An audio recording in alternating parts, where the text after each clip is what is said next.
martes.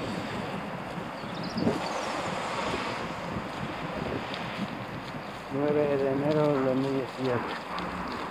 Portugal, Europa.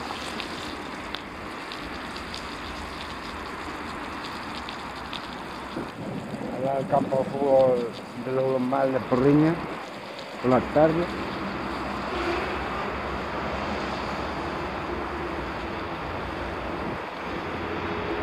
Caldas da Rainha de Portugal.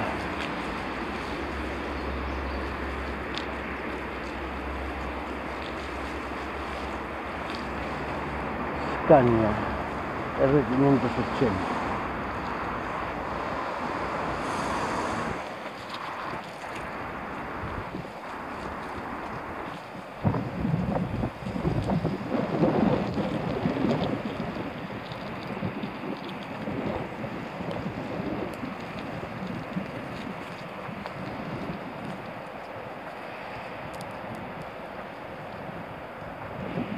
$5,56.